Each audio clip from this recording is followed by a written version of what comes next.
Over the last year, I've posted hundreds of videos online and have engaged with thousands of viewers like you about the topic of healthy diets, nutrition, and overall healthy living. And I do this because as a medical doctor, I want to support as many of you as possible to be as healthy as possible for as long as possible, ideally to avoid a lot of health complications, chronic diseases, emergencies in your health that could be prevented, but also in my clinical practice, I do help treat people who are dealing with those things now. But I do recognize that across the landscape of healthcare professionals, there are not that many physicians who are really focused on health. A lot of the time, our training forces us to be focused on disease. So the fact that I am so fixated on health. So how did this all come to be? Well, for one, as a medical doctor, I have spent years studying human physiology, pathology, all of our different organ systems, different disease states across our body throughout our lifespan. I've learned a lot about different tests we need to order when we want to diagnose certain things, how we treat certain things. And in practice, I am applying this knowledge all of the time. But it just so happens that my personal background goes beyond this. I didn't just attend medical school, I decided to do that in Italy. So while I was studying medicine, I was also studying living, and I was observing how people live in this part of the world where people are famously living for a very long time. They engage with healthy activities on a regular basis without really thinking about it, like lots of walking, healthy eating, relaxation, you name it. And from my years living in Italy, I did sort of acquire an education in how to live, not just all of the medical stuff, but all of the other stuff that does affect our health, but is not necessarily straight medicine. So in this video, I want to share with all of you what living in Italy has taught me about health and nutrition. And so that by the end, hopefully you'll have learned enough so that you can apply this to your own life to start living well. All right, what's the first health lesson that I learned just from living in Italy? Well, it's that food quality is king. It goes above everything else. Now, Italians are absolutely obsessed with the quality of their food. They will talk about every ingredient with the most passion that you've ever witnessed before in your life, even from the Parmigiano Reggiano to the different kinds of olive oil to the amazing wine to the flavor of the tomatoes. I mean, everything is about quality and precision with having beautiful ingredients to make really incredible dishes and to have amazing memories that come with incredible meals. This is a big part of their Italian culture, and that's not a new concept at all, but it just so happens that when food quality is really high, the diet quality is really high overall, and you end up having a bit better nutrition, and it's better for your body overall, and all of this kind of interplays into maybe why they seem to live so well for so long. Now, a lot of people like to argue that, okay, does quality really make that much of an impact in our health? Italy is still the land of pizza and pasta and wine and all these indulgences, and people still smoke a lot of cigarettes. Like, how is it possible that they're as well off as they are in terms of how long they live? Well, it's a bit of a mystery, but there are certain things that are true. Now, the truth of the matter is Italians take the quality of their food extremely seriously. And it's part of the reason they became the first country to actually ban synthetic or lab-grown meat. Now, this was a big debate in their political system, but it ultimately got passed in their government. And it remains to be seen how much of an impact synthetic or lab-grown meat is going to make in our health overall. We don't really know, but they took a pretty strong stance on this topic very early on. The way we conduct science is really to zero in on molecules or structures or substances inside of pharmaceuticals or foods, what have you, that make a difference in our health. But when it comes to two different foods that are technically the same thing, this tomato or that tomato, how are we really going to know the significant differences of the quality of one versus another? It'd be very hard to study that. Also, in the real world, there's a lot of variability with quality across the spectrum, from one grocery store to another, from one farm to another. Now, regardless of how well we're able to explain how the quality of food affects our health, one thing is for sure, we can definitely taste the difference. So how can you apply this principle to your own life? Well, here are 3 questions you can ask yourself the next time you go grocery shopping, or the next time you open up your fridge or your pantry and you want to take an assessment of the food in your life. The first is, ask yourself, how long has this food been sitting there? How long has it been on the shelf, in this package, etc.? Because the length of time that a food is inside of a food product, if it's able to last on the shelf for a really long time or in that package for a long time, it's going to tell you a lot about what's inside. There's probably some additives, preservatives, chemicals, things to prevent the growth of bacteria and such, so that that food can actually stay shelf stable. And to that same point, the second question you can ask yourself is, what are the ingredients in this food or food product that I'm buying?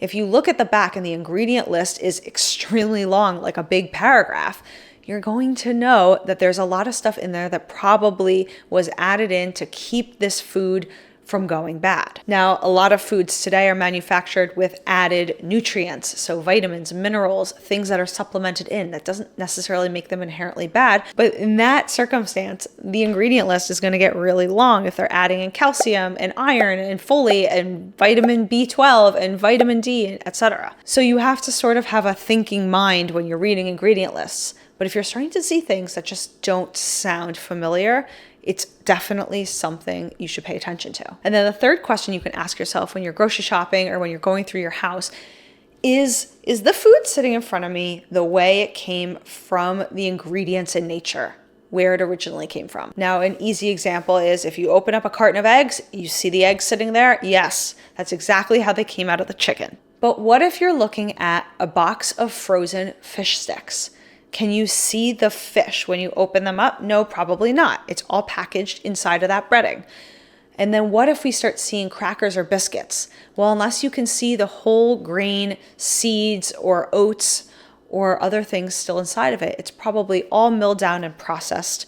And that does tell you something about the quality of the food. So answering all these questions together is just going to help you take an overall assessment of the quality of your diet and how that might be impacting your health. So lesson number 2 of things that I learned from Italy, before I jump into that, I'd like you to hit that subscribe button and join our community of healthy eaters and people who are really engaged with our health so that we can support each other and create a healthier world. All right, second lesson I learned from living in Italy about health, nutrition, and just food experience is to engage with layers of flavor. Now, when you have very high quality ingredients, the flavors are going to jump out a little bit more strongly.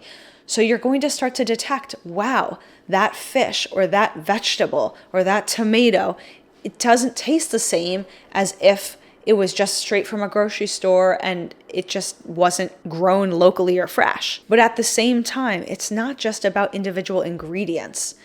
If you cook with a lot of aromatic substances, fresh or dried herbs, spices, healthy, very palatable oils like different olive oils, if you're using things like garlic or onion, you're going to start pulling out different flavors inside of the dishes that you make. And this is part of what makes Italian food so palatable. Now, pretty much every town in Italy has its own type of pasta and special pasta sauce. And something that a lot of families in Italy do is have their own special recipe for like a ragu, for example, or a meat tomato sauce that's going to go on pasta. And different families have different recipes, but the slowness of the cooking is going to help derive all of that flavor. And a lot of people argue that it's their special secret recipe that makes it taste so good. So not only is engaging with recipes that have lots of these aromatic foods like herbs and spices and healthful oils going to make your flavors really pop, but actually it's going to improve the quality of the nutrition of your diet. So a lot of these foods have anti-inflammatory, antioxidant properties. They're going to be rich in polyphenols, which are molecules in our body that are known to have these anti-cancer properties. And all of these things in combination is part of what gives this type of eating so much health benefit. But the truth is, lots of cultures around the world have figured this out. Many ancient cultures and traditional cuisines have lots of spice and herb added into their dishes. These are things like South American cuisines, African cuisines, Asian cuisines, any Pacific Island recipes. A lot of these things have herbs and grasses and different aromatic flavors inside of them that make them amazing and unique. And then on the flip side, in the United States, we like to smother all of our dishes in ketchup, mustard, mayo, sweetened barbecue sauce, ranch, and name any type of thick, sweetened sauce you can think of. We smother that on all of our food, and then Yes, our food tastes nice because it has all of this thick, creamy sauce, but does kind of mask the flavor of whatever's underneath it. And it's just a very different experience of eating than if you were eating very simple ingredients and focusing on the flavor profile of those individual ingredients rather than a thickened sauce that's smothered on top. Now, I'm not saying that one is good, one is bad. I'm just saying they are different. So if you are interested in trying this for yourself, here are 3 things that you can do. The next time you cook, practice by using one herb or one spice that is brand new to you, that you've no idea what to do with, and you don't even know what it tastes like. See what happens and experiment a little bit. And the next time you go to make a recipe that you're used to making, or you go to make that typical meal, instead of grabbing one of those thickened sauces that you're used to, try adding some olive oil or some aromatic oils and some herbs or some spices and see what happens. And the third thing you can do is by challenging yourself to see if you can make a dish with just 1, 2, or 3 ingredients that are added for adding flavor. Rather than having a sauce that has all types of things on top, you can make your own dressing. Maybe it's just lemon juice and tahini. Maybe it's just a little bit of lemon and honey and olive oil, and you see what happens when you throw it on top. Be creative. Cooking can be a lot of fun, and it's part of what Italians do so well, is engaging with our food, experimenting in the kitchen, trying different recipes, and enjoying the process. Okay, what is the third lesson that I learned from living in Italy about food and nutrition? Well, it actually isn't really about food or nutrition, but it's just about health in general, and it's to engage in movement as much as possible. Now, Italians are famously walking everywhere, and it's not just true for Italians, Europeans in general. The cities are structured in a way where typically you can walk around and you can walk to anything you need, and there's lots of public transportation. But in general, even if people are living in the countryside, they still go on walks almost every day, if not multiple times a day. They walk to pick up their newspaper. They walk down to the corner store. They walk to their neighbor's house. They just walk to be outside. And all of this constant movement is very important for our health, and we know this. The sedentary lifestyle that we tend to live in the modern era is not good for us. It causes us to have a lot of pain, like back pain. It causes our muscles to start to get weaker. We often start gaining weight when we don't move around as often. And it can spiral all downhill. And if we're not staying strong in our body and moving around, it's not good for our heart. It's not good for our brain. It's not good for our muscles. It's not good for our bones. And so we know that we do need to keep moving in life as part of a normal, healthy routine. But if we make that part of a daily life, then we don't have to think about it as much. I think a lot of people tend to put stress on themselves to get in the gym and do the workouts and pump the iron and do all of this extra effort just to engage in physical activity. But the Italian style is just to kind of move in your life and not think about it. So the way you could start to think about this for yourself is ask yourself, is there something that I do on a regular basis that I automatically get in the car or get on a bus to do that I could actually walk to? Yes, even if this thing is a mile away from your house, a mile is not really that long. So if we're not used to walking around on a regular basis, let's see if we can start doing this for ourselves. The next thing you can do is ask yourself, am I engaging in physical activity today just because I can, just for enjoyment? Is there something that I'm doing that I could actually be walking while I'm doing? Whether that's making a phone call or listening to a podcast or catching up on the news. I mean, we live in the modern era and we have all of our technology at our fingertips. Most of us have devices where we can have access to the internet right from our pockets. So is there something that we could do while we're walking rather than just sitting? And then ask yourself, what is my post-meal routine? Now, a lot of Italians like to go on walks after dinner, before dinner, really any time. But if they go to a restaurant that's near their house, they're just walking there. And typically in the United States, for example, we don't do this. We drive everywhere. And so is there a way that you could add a little walk at the end of your meal to help your digestion? Engaging in more physical activity is the name of the game. Now, I have to ask, throw it in the comments below, which of the things that we talked about here so far are you already doing and which things are challenging for you? Share with us so that we can share thoughts and ideas to support each other and help each other engage in these healthy behaviors.